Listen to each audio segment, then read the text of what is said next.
في حاجات في الدنيا لما بتحصل قدام عينينا بنفضل طول العمر نسأل ده كان حقيقي ولا خيال. بس في قصة رنا مفيش مجال للخيال، اللي حصل كان حقيقي ومرعب. رنا بنت عندها 28 سنة، كانت بتدور على شغل بعد ما فضلت شهور قاعدة من غير دخل. في يوم جالها اتصال من شركة أمن بيعرضوا عليها وظيفة حارس ليلي في مبنى إداري لسه تحت التشطيب على طريق مصر الصحراوي. المرتب كان محترم جدا، خصوصا إن الشغل عبارة عن متابعة الكاميرات وتسجيل أي حركة غريبة بس. المبنى كبير بس مفيش ولا موظف، كله ساكن برا، مفيش غيرها وكاميرات المراقبة وجهاز اتصال داخلي في المبنى. أول يوم عدى عادي جدا، قعدت قدام الشاشات، شربت النسكافيه بتاعها وكتبت شوية ملاحظات. الهدوء كان فظيع بس عادي. الليلة الأولى عدت لحد ما دخلت الليلة التانية. الساعة كانت حوالي اتنين وربع بعد نص الليل تقريبا. رنا لاحظت على كاميرات المراقبة إن في حركة في الدور الرابع، رغم إن الدور الرابع ده لسه مش متشطب ومقفول. رجعت الفيديو، مفيش حاجة. قلبت في الكاميرات، برضه مفيش حاجة. بس هي متأكدة إنها شافت حاجة أكيد. تاني يوم دخلت المكتب ولقت ورقة مطبوعة على الترابيزة ومكتوب فيها جملة غريبة جدا، والجملة دي ما تبصيش وراكي. اتجمدت في مكانها. مين اللي كتب الورقة؟ المكان مقفول بمفتاح والمفتاح في جيبها، والكاميرات ما ظهرتش أي حد دخل. مين اللي كتب الورقة؟ في الليلة اللي بعدها وهي قاعدة سمعت صوت باب بيتفتح في الممر. قامت بسرعة جابت الكشاف، لقيت الباب مقفول زي ما هو، بس في نقطة مية ماشية على الأرض، كأن حد كان واقف هناك.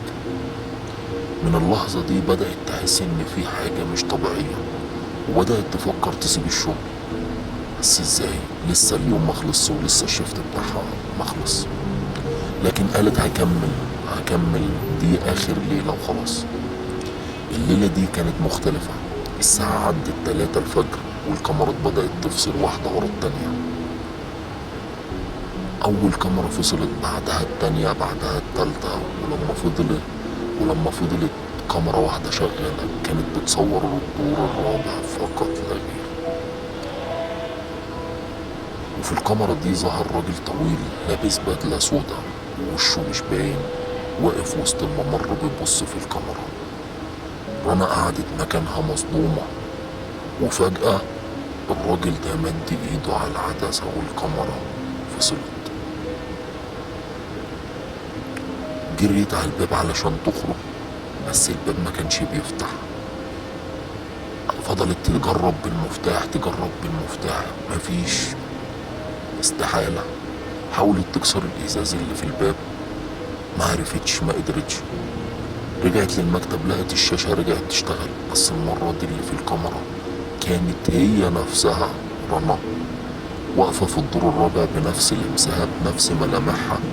كانت مختلفة شوية، كانت بتضحك ضحكة مرعبة. فضلت تبص، وهي التانية اللي في الشاشة رفعت راسها وقالت لها بصوت عالي: مش قلتلك ما تبصيش وراكي؟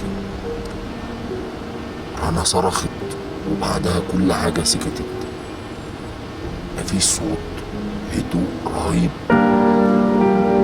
من اليوم ده رنا اختفت، محدش عارف راحت فين. حتى الشركة قالت إنها سابت الشغل ومشيت من غير ما تبلغ أو تعرف حد إنها مشيت. بس الغريب إن الموظف اللي جه بعدها أول يوم ليه لقى على المكتب وردة وجنبها ورقة مكتوب فيها: محدش بيسيب الشفت قبل ما يخلص.